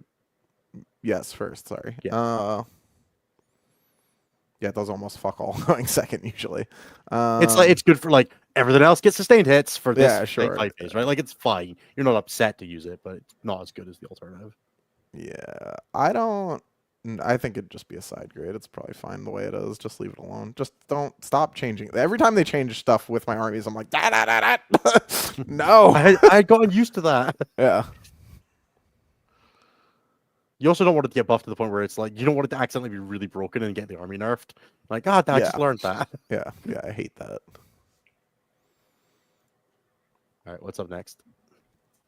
All right. The next question is, I'll take. Where was it? Oh yeah, Dick, not a Dick Johnson. What out of sequence rules are we talking here? The Army Sequence balance know. update. Yeah. That There Daka we go. got nerfed. Yep. All right.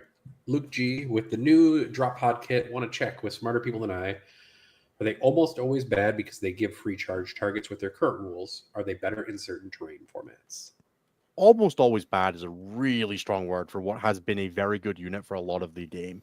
Drop pods are bad when you use them without care. If you Yeah. put a drop pod down and you just let your opponent charge it and tag up a bunch of stuff and then kill it next turn to charge your army, you're going to look really stupid. If you use it with like appropriately ranged and good counter like point defense, you can drop a drop pod like somewhere safe and shoot out of it. Like with Grav Devastators and Metal Devastators last edition, it was a very powerful Alpha Strike tool that let you deliver damage where it couldn't otherwise get, that you then used like a decent amount of combat to keep your opponent away from, and it could score some secondaries. You could stand and be your engage on all fronts unit and shit like that.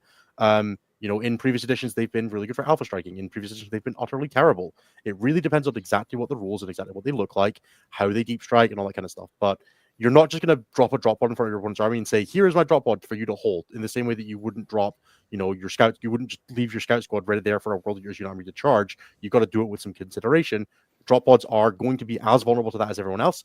Drop pods have diminished in value with the inclusion of strat reserves, and that becoming a free thing that you could do instead of requiring command points like it did last edition for the bulk of it. So they have become diminishing in value. Drop pods in 7th edition were a 35-point transport upgrade, for example. They were very good back then. In 8th edition, they were like 120 points when it dropped, and they slowly came down. In 9th edition, they were 70 points, and they were very playable. In this edition, they have traditionally been not great because Strat Reserve exists, Ventress exists. Like there's a lot of ways to do it, and they're fairly limited on what they hold. Drop pods right now, the biggest problem with them actually, more than anything else, is the fact that they hold 10 models, not 11, so they can't take a unit with a leader without you having to compromise. Right? There's been a bunch of times this edition where I'm like, I would have considered taking a drop pod with something like a 10-man Deso squad inside it in Gladius at the beginning of the edition if I could have a character, or 10 Stern Guard with a character in Anvil Siege Force or Librarius Conclave, or any variety of these things where it would have been definitely interesting.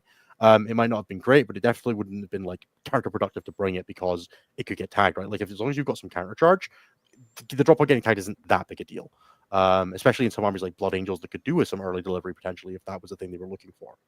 The other thing that is a really big deal with drop pods right now is that because they are specifically vehicles that have made on normal, you can't charge out of drop pods this edition where you could in previous ones, in the same way you can't charge out of Tyrannocyte, and that's a very real dampener on them as a multifaceted unit tool, because the ability to deliver things forward and then charge afterwards, it's a 9-inch, but it's a 9-inch with a reroll if you want it. That's 50-50 of hitting it. Like that's a pretty big thing to not have the availability of having if you want it. And that puts a real damper on them, and I would hope to see that change going forward. I actually think that would be a good rule to give drop pods as a salt ramp, so that you can charge out of them afterwards. That makes sense. All right. The next question is from Lucas, which is, what would AdMech need to get out of the trenches? AdMech are in the trenches? It's fucking news to me. Yeah, I feel like AdMech's Dude, been doing like AdMech well. is rats with meltaguns all over again. It's just like last edition Space Wolves. It's just, man, everything. There's so much stuff in that goddamn army, and it all does a little more than you think it does, and it's all a little tankier than you think it should be. And Call's like so cheap now for the monster, for the model that he is. Yeah. He's like giving Illuminor Saras a run for his money as like stupid tanky dude. Yeah, I don't really have an issue with AdMech right now. There's 2 more AdMech players than there are Gene Circle players, a host of home nations. True. Fair. Hey, look, context is for cowards, but it's true. Aaron has a question, which is, Home Nation is allowing resubmission of lists so Space Marines can add in the new drop pods to every army, right? It's this weekend, bro. What do you mean? We don't have the data sheet yet. What did you want from us? I don't know, man. Yeah, I'll make Chris bring one. If we could put Redemptor Dreadnoughts back in drop pods, because that was the thing you could do in 8th edition, was put one Dreadnought in a drop pod. That's what I want for Christmas. There you go. Oh, God, not this. Grey Knight should be allowed to put Dread Knights in them for no reason. So how it works in is you can put a Dread Knight and a Dreadnought in a drop pod. And not only that, when the drop pod lands, it does 1 mortal wound to everything within 12 of it. Now, normally that wouldn't matter too much, but as you're aware, mercy is weakness. It should be allowed to hold a Gladiator Reaper. No, that's where you lose me. Amazing. I love it. All right. Yeah, the orbital drop line. The next question is from Alexander, is asking Innes specifically if he can make a sticker of a picture of him for his dice tray and army box. That's a really cute picture. Can I use that for my Tinder? I think that's basically a yes. Yes, Alex, you can do whatever. You specifically have permission to use my image in that capacity. That's fine. Nailed it. Eric Coltschon is the next question, which is, are Havocs really worth it in Shadow Legion? It seems like they follow the bad data sheet isn't good in a good detachment thing. Havocs do a unique thing. Yeah, they're like the only thing that shoots hard at range in that detachment that is not like extortionately expensive, and they're one of those things that like they're cute, but they're cute in a way that the detachment actually makes use of. Like you want to up down stuff with the strat, and that's for all the time. So being able to put it on Havoc is not a bad thing, right? Like you get a bunch of free economy out of having them anyway. And they're not super expensive, which is like you can kind of they're fine. The don't play bad units in because the detachment rule makes them good is more of a rule of thumb than it is. It's like hey, when you're first testing the detachment, just play the good shit and see how it works, and then look at what you need and bring in things that solve that problem from the like almost their detachments. And we've seen people play Havocs in, Liam was playing them in Veterans of the Long War for a bit, and so like they've been close enough to close to viable a few times. It's not crazy for them to close to viable. that like pulling them in this situation is more of like a, hey, we specifically have this gap. This is the sort of tools that support that. Have uniquely fill that role for this detachment. Don't start looking at them in Renegade Raiders, right? Go put Noise Marines in, you fucking psychopaths. Yeah. Fair. Noise Right. Marines. Next question Noise Marines. is from Rickard. Building that which is if you just brought sorry, a- one quick thing before you jump on it. Building Noise Marines is maybe one of the most excruciating experiences I've ever had in my life. Holy shit, does that kit suck to build? Is Even that bad, more huh? It was not fun. The guns are multi-part. The faces on the front of the guns are multi-part. There's so many cables, and I did not enjoy building them at all.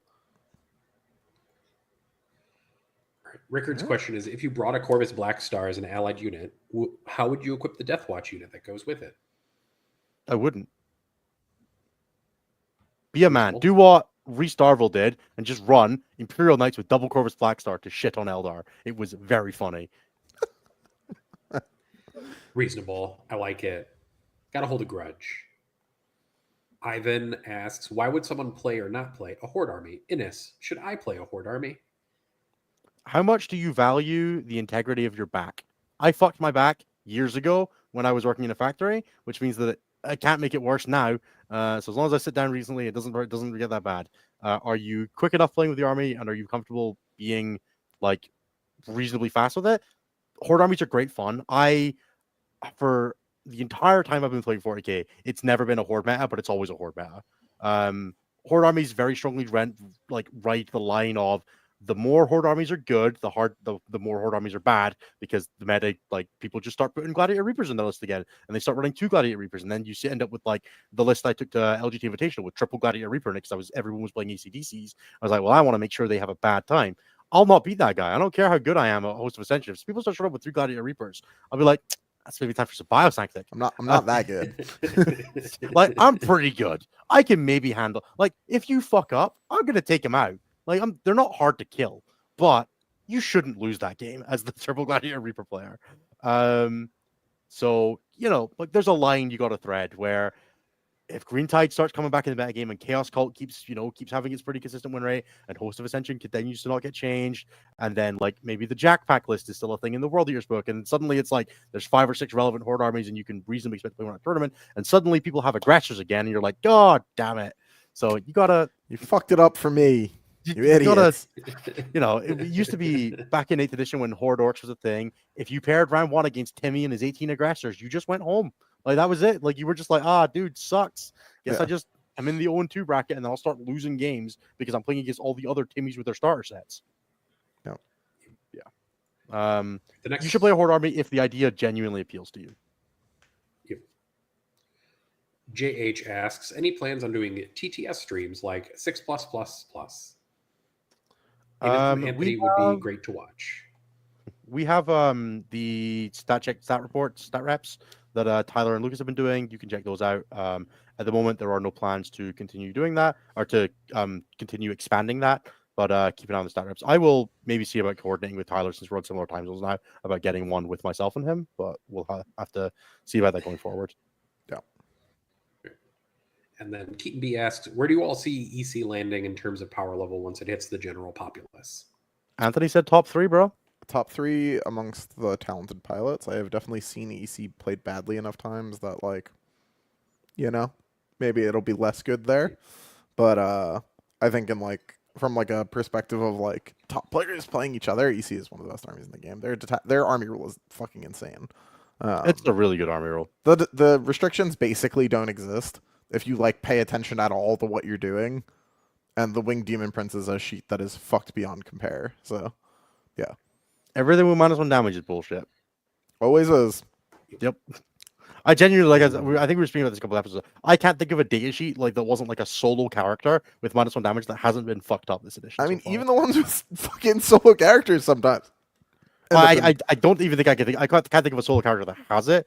But I think there might be like a couple of like really dog shit ones in. Like, I just meant like the Gravis Captain was still like sick. Yeah, right. Well, yeah, half damage is even worse, right? Yeah. Yeah, but like maybe Call has it and Call's been kind of bad. Like, it's the only thing I can think of that like maybe hasn't been good with it. I guess. Maybe there's a Tau data sheet that has it somewhere that I'm not thinking of. But like there is, across every single instance of that rule, the -1 damage strat in Custodes, the -1 damage strat in World Eaters. It's been It's very, always very good. defining everywhere it exists. Shit, the World Eaters one doesn't even work against guns. It's still Yeah, good. dude. The monk, the guard one doesn't work against melee. It was still good. Still good, yeah. It turns out in an edition where they took most guns from 3 damage to 2 damage and most melee from 3 damage to 2 damage, having a 1 CP half damage strat or 2 CP half damage strat has been Yeah. really good. And then having it printed on your data sheet is even better. Yeah. True. It costs 2 CP a monka. Yeah, but Isaac Kai players don't have asks- any strats to spend after turn 3 anyway. So Yeah, the rest of their strats stop working, right? All right. Isaac asks, how are you all liking Noise Marines in Reals or in RR? Renegade which- I Raiders. can't remember which one that is. Renegade Raiders. that Renegade, is. yeah. I'm just imagining getting out of a Rhino and paying a CP to reroll hits and wounds at something on an Yeah, objective. it's really good. I can't imagine anybody being surprised at that statement. It's so stupid having a Rhino firing Decadent get sustained as well. And he's just like, please stop it. Please stop killing me with your Rhino. Why are they T5 as well? Like, honestly, I don't care about that part of them at all. I It's personally do, but I it's understand the why it's you the don't. 18 ignore cover heavy bolter shots on top of the Dark Reaper squad that shoots me when they activate that makes me upset. Yep. Understandable. 18. Yep. Do you not have a lord in your squads? Oh, with the cover. Yeah. Sure. Not in all of them. Points are points. That's fair. Three princes, 3 lords, three exaltants. Like, you're starting to be like, so maybe you gotta have something to stand on objectives. Yeah, the wing princes when all the bad guys are dead. Oh yeah, I didn't think of that. That's true. Most of the list of home nations Alright, are only and one or only one Kako, I think. So Very polite. very polite, very demure, very graceful. Yeah, mindful, wow. wasn't it? Oh, graceful because Emperor's Children. Never mind. That was a good joke, and I just completely missed it. Mm. All right. Anyway, moving on. Eric asks, Innes, when will you do tournament reports again? I miss them. When it doesn't do a tournament a week in a different country. Dude, realistically, the biggest problem that I'm having with those is that they basically need to be the right combination of timely and manageable. And for me, that kind of, if I come back from a tournament and then I have a work week for 3 days, and then I go to a tournament the weekend and I come back and I have a work week for 3 days, and I go to a tournament, it's really hard to find like 2 hours to sit and script and an hour to sit and record the video, an hour and a half to sit and record the video, in between like doing, having a life outside of sitting and doing Warhammer. The more that my schedule has been packed this year, the harder it has been to find the time to sit and do them. That's fair. And then the second that I hit like 2 weeks after the event, it's like, I've forgotten enough details that it's not going to be the best value. Sure. The event is like decently past that. It's not 3-day work week. It's like compressing my work week into 3 days. So like I have, my 5 days of coaching, and if I can only work 3 days that week because I'm away from a tournament, it's compress my work week into 3 days. At which point, I work from sun up to sundown. And my job is talking, which means that it's hard to do for more than like 7 or 8 hours a day. So there's limitations. But yeah, I love my job. It's great. It just, the tournament reports are the thing that so far has fallen by the wayside in terms of my availability of scheduling them, because I keep doing so much international travel this year. Makes sense. I'm hoping to do one for Toronto. I genuinely am. I'm like, I have a week, the full week when I get back from Home Nations, I am at home. I should be able to take a day to do a Home Nations video and probably a Toronto video. That is the goal. And yeah, the more people prod me, the more I will forget. I will like stick my heels in and be like, well, now I'm not doing it. So that's my own personal foibles, unfortunately. And then the last question from the Patreon Discord is from Willow, which is, what player is capable of the most powerful WT PSYOP? I think my vote is for Sako. Oh, it's definitely Liam, right? Yeah, Liam's got to be up there, dude. He took him and Hugo down last year, man. What the fuck? Yeah, Liam is the most capable of psyoping himself, and that's my favorite part, right? Yeah. Like, now I will actually also include myself in there, of psyoping myself into playing something slightly not in my wheelhouse. It's very, very fun. Anybody's game. Anthony, you did it. We've all done it, right? I didn't do it. What do you mean? Fucking 6-man warrior squads, no biovore. I didn't even write that list. I was a bad teammate the first year. Did you submit it? No. That's so much worse. we've all done our dumb stuff. I think the person capable of committing the biggest psyop has got to be Olivier, right? Like every single Marine player on the planet is just like watching what the fuck's the Frenchman doing. Yeah, sometimes it's really boring, like Gladius or whatever he did at Pyra. God, that was heartbreaking. Yeah, but we're all just like, Olivier, is that the new meta? Is this Black Templars? Is this year's Black Templars? Yeah. Is it? We're just like, Shows up on and- Firestorm Salamanders, and you're like, is it is broken? that bullshit? Is Is that it? real? What are we doing? Who knows? Yeah. I could also potentially shout out TJ could ruin the Thousand Suns world for a little bit if he just like dumpsters a bunch of tournaments right when that book drops and no one else is doing well with it and just like, oh, sorry, it was just TJ being really good. Yeah, sorry, unlucky. Yeah, I could see a whole bunch of worlds. And then also, if there's randomly a Drakari before WC and Scary, it's just like, Drakari.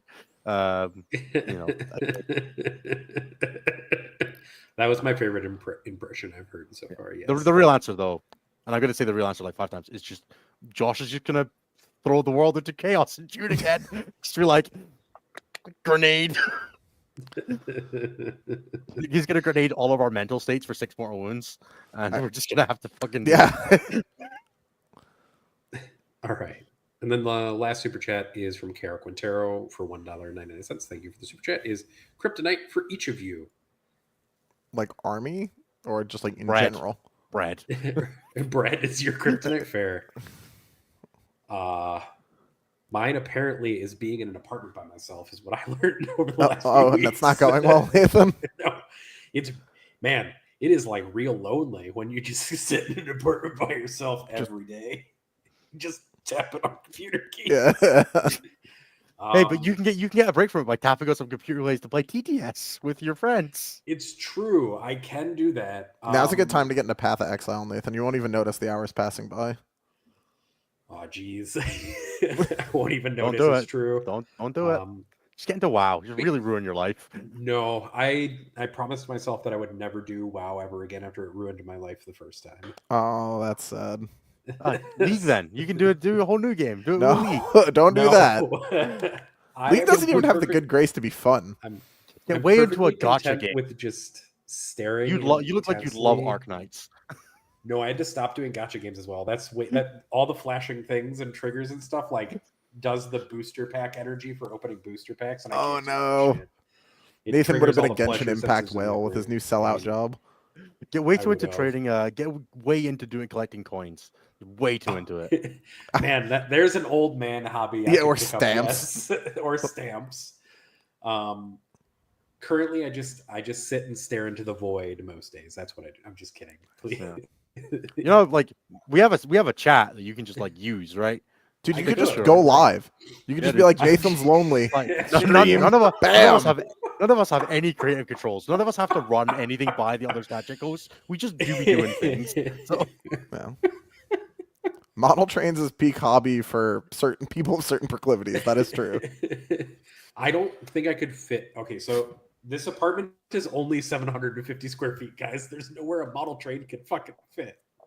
look, I mean, pairings you is get my, creative about, pairings Oh, is my walls. model. So Innis's is just bread. mine is bread. It is absolutely. It's the yeah. I house a loaf. I eat soup as an excuse to house half a loaf of bread. That's really it.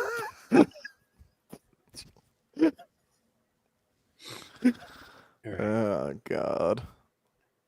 There's one other question that I saved, which is why does GW hate Fulgrim so much? 130 millimeter base seems wrong when all his brothers are on 100 millimeter bases. I think this is just another classic example of like the dudes making the models, not talking to the dudes writing the rules. You know what I mean? Like the if you had them in the same room, I feel like the people that make the rules could have stopped this from happening.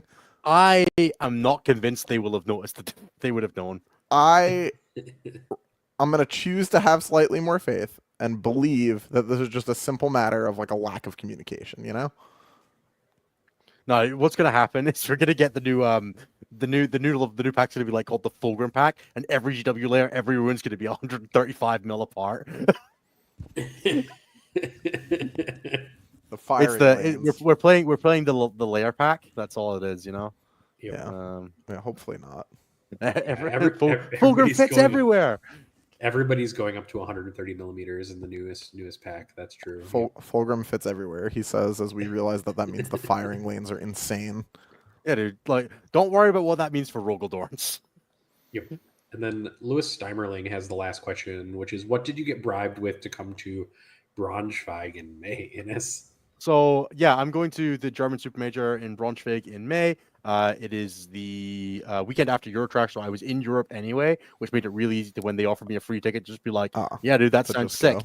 Yeah, I was just like, I'll message Martine and go and see about just staying with him for the week. So I'm going to just go and I'm going to work for Martine's house for a couple of days. We're going to take a couple of days off. We're going to drive through to Germany. It's like a 4-hour drive, he said. And then we've got Nos and Matt Bell and potentially Guillaume coming up to join us for an Airbnb. And we're going to go and try and smash out a 400-player German Supermajor. I'm not sure what I'm playing yet. I'll probably take whatever I'm taking to Eurotrash, plus minus maybe a couple tweaks for being a singles event. But I'll obviously be sitting there going like, wow, German Votan. Got to have a plan for German Votan. It's very, very important. It's true. Yeah, I'm really looking forward to it. I've never played an event in Germany before, but I grew up in Germany. I don't speak German particularly well. I can order food and get on trains. That's about as far as I got.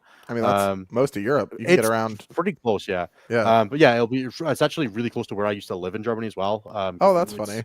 Yeah, it's like an hour away from where my old houses were. I'm not going to go and do anything because I remember almost nothing from when I was like 8 and 12 living in Germany. But yeah, it'll be interesting. It'll be good to go back to the region, eat some good German food. I love it. I love a wee bratwurst. So Fair. yeah, it's gonna be a good time. So yeah, if you're at the German Supermajor, come say hi. I'll bring some stat check merch and stuff like that. So yeah, if you're in Europe, come say hi.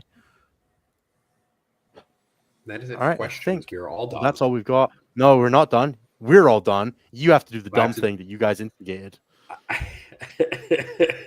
So if you join our most expensive tier, our $15 a month tier, the Chris Pie 5 tier, you get a bunch of in-person tangible benefits of like tokens, high fives, and things like that. But you also get thanked at the end of every episode, which hopefully Innes has been doing for the last couple of weeks that I have not been here, which made him sad, no doubt. He looks very traumatized at the moment. So It all right, changed my let's get this life, started. and not for the better. Fair. Thank you to Christopher. I missed Nathan. Glad he is back. I can watch the show again live. Irvine. Wow. Thank you, Chris. Thank you to Willow Weeks. Thank you to Dan F. Thank you to Luke, Dan F. McCarthy. Thank you to David Clark. Thank you to EIE. Ear. Thank you to James H. Thank you to Colton Dan F. Miller. Thank you to Fungus. Thank you to John V8 Gang G Bell. How come your mom lets you have 2 drop pods? Wow, that's a callback to an old advertisement. Thank you, Cam F. Dad Morton, Hog Emoji. Archon Rahal, somehow dodging the nerf bet yet again, because here at Eldar Union, we're better than you. Thank you, Josiah Gattle. Thank you, Frankie. Sus me, baby, one more time. Fresh. Thank you, Isaac. Since I won a GT, am I a real GSC player now, Tarada? Thank you. Isaac, Welcome you're back, always a real Nathan. We all GSC missed player. There you. aren't enough of us to be picky. Thank you, Thomas. Does it count as a drinking problem when Rude beats me at 40K while nursing a horrible hangover of Recoision? Thank you to Steven. That 5-inch charge ended up being harder than anticipated. Ross. Thank you to Orc Psyop versus Eldar Union. Who is stronger? Thank you to Tom. Malachi McKaisen. Overly aggressive Scottish accent H. Malachi McKaisen. Thank you to This Is What I Am Reduced To, obtaining 2 Corvus Black Stars so I can be like a super heavy walker having true line of sight at all times. And thank you to Shirley. I will not regret purchasing 40 pewter demonettes. It's a beautiful sculpt. The old They're real nice. The Juan Diaz ones.